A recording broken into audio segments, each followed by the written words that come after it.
বাংলা গান শুনবো না, অন্য কোনো জায়গা হলে না চুলের মুঠি ধরে ক্যাম্পাসের বাইরে বের করে দিতাম। Controversy C loves controversy.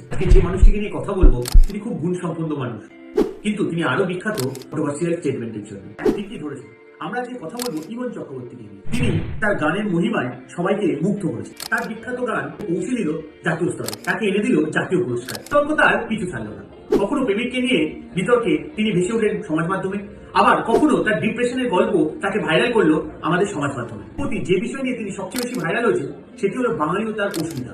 তার একটা ভিডিও একত্র করেছে হাজার হাজার বাঙালিকে। অনেক সমালোচনা ভেসেছে তার দিকে, কিন্তু তিনি তার পাপি বাড়িজার স্টাইলে তার বিতর্কগুলোকে উড়িয়ে দিয়েছেন। তবে সম্পর্কে তিনি এক বিরল কৃতিত্বের অধিকারী হয়েছেন।